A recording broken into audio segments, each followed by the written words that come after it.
Según la historia que Jesús contó y que hicimos una reflexión hace unos días acerca del hijo pródigo y de su hermano en Lucas capítulo 15, que te comentaba es quizá la historia más famosa que se refiere los cristianos acerca de Jesús.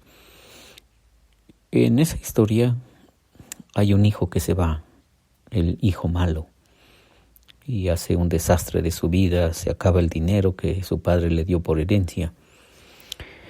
Y hay un hijo que se queda, el, entre comillas, hijo bueno, pero que tiene un resentimiento muy grande con su papá. La conclusión de esa historia es que tanto el hijo que se queda como el hijo que se va, ambos hijos no quieren estar cerca del padre. No quieren no solo no estar cerca, sino no quieren al padre. Suena feo, ¿verdad? Suena agudo. Y normalmente pensamos que pues el hijo malo es el que se fue, el que se gastó los bienes de su padre y que al final pues recibió un poco de castigo, porque Jesús dice que ese hombre, ese joven, estaba cuidando cerdos en alguna provincia ahí apartada. Y entonces, pues, es allí donde reacciona y dijo, wow, cuántos jornaleros hay en la casa de mi padre que disfrutan de todo. Y yo aquí estoy muriéndome de hambre. Entonces, ese podría ser el enfoque, el hijo malo. Pero no perdamos de vista que el otro hijo, cuando el malo regresa y el padre hace fiesta porque regresó, porque estaba casi seguro que su hijo estaba muerto, pero lo encuentra, regresa y hacen un fiestón, no, decimos los mexicanos, ¿no? Una tremenda fiesta porque el hijo perdido fue encontrado. El otro hijo, el que llamaríamos el hijo bueno, es el que se queda, pero tiene un grande resentimiento.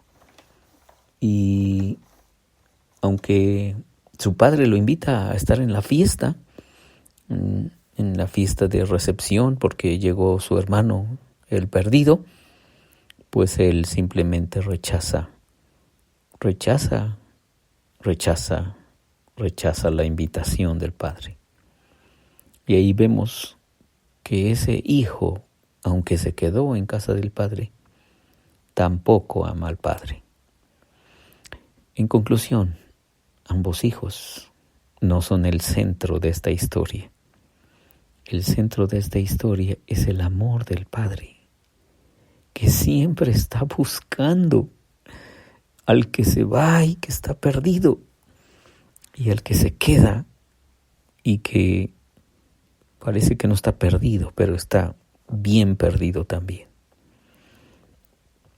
Bueno, ¿por qué te platico esto? Pues porque se parece mucho a la parábola del pastor Max Lucado, la parábola del río que te platiqué ayer. En esa historia, los hijos habían sido advertidos de que no tocaran el río, que no se acercaran allí al río, porque iban a estar en grande peligro. Y pues te platiqué que el río arrastró a los hijos. Los hijos del padre se fueron lejos a una provincia apartada. Y hay un hijo que se dedica al desastre, a vivir con los salvajes y hacer fiestas y desmanes en su choza que construyó en esa tierra alejada del padre. Hay otro hijo que se dedica a querer construir un camino con sus propias fuerzas, un camino de piedras para llegar al padre, regresar al padre. Lógicamente nunca va a poder. La corriente los arrastró tan lejos y con tanta fuerza que nunca más podrán regresar al Padre. Y entonces, aunque uno más o menos se porta muy bien y está pensando en regresar al Padre, pues su propia realidad es que vive lejos del Padre. E intenta regresar una y otra vez. Pero eso no dice que ya regresó. Eso dice que está intentando regresar.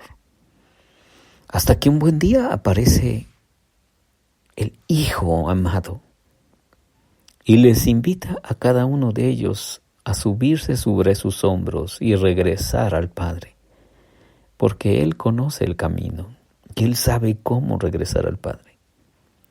Pero según esta parábola, ni el hijo que está construyendo un camino de piedras para regresar al Padre, ni el otro hijo que está haciendo desastres y fiestas en su choza, ni tampoco el otro hijo que se dedica a vigilar los movimientos de su hermano mayor y estar anotando todo lo malo que hace.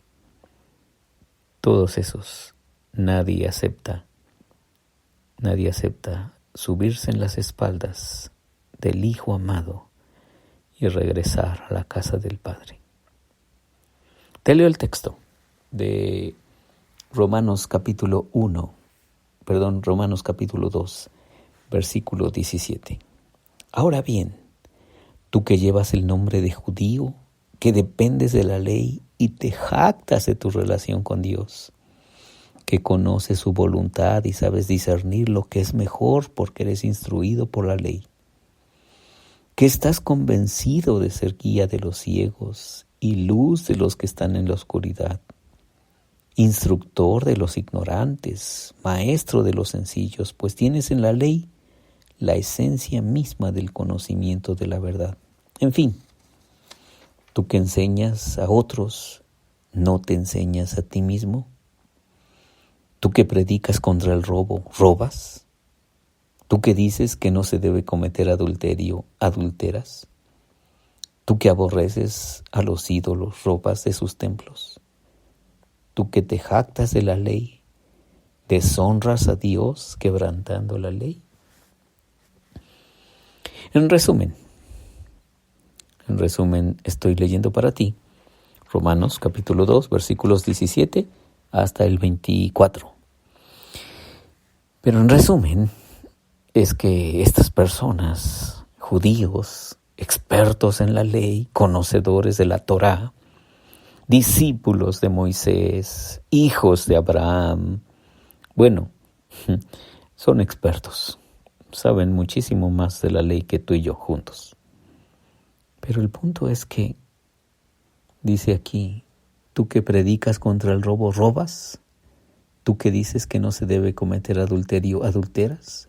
¿Tú que aborreces a los ídolos, robas de sus templos? ¿Tú que te jactas de la ley, deshonras a Dios quebrantando la ley? ¿Te das cuenta? Ahora déjame leerte otro texto, Romanos capítulo 2, en donde encontramos otro tipo de personas. Bueno, Romanos capítulo 1 dice: se han llenado de toda clase de maldad, perversidad, avaricia, depravación, están repletos de envidia, homicidios, disensiones, engaños, malicia, son chismosos, calumniadores, enemigos de Dios, insolentes, soberbios y arrogantes. Se ingenian maldades, se rebelan contra sus padres, son insensatos, desleales, insensibles y despiadados. ¿Y cuál es el punto? Que ambos grupos, unos que construyen su choza y hacen un desastre de su vida, que ignoran a Dios totalmente, esos están lejos del Padre, lejos de Dios. Y otros que aparentemente son muy buenos porque conocen la ley, son expertos en conocer la palabra de Dios, son expertos en interpretar la Biblia, también son un desastre. Por eso dice el texto: tú que te jactas de la ley, ¿deshonras a Dios quebrantando la ley? En conclusión, tanto los que se alejaron de Dios y no le dieron gracias y no lo honraron como a Dios, como los expertos en la ley que violan la ley. Ambos grupos están lejísimos del Padre. Y podríamos decir, unos que viven la vida como bien se les da su regalada gana. Nunca van a las iglesias, nunca adoran a Dios, nunca nada. Y hay otros muy religiosos, muy cuidadosos de los ritos, pero tampoco aman al Padre. Solamente aman los rituales y piensan que por sus buenas acciones llegarán de regreso con el Padre.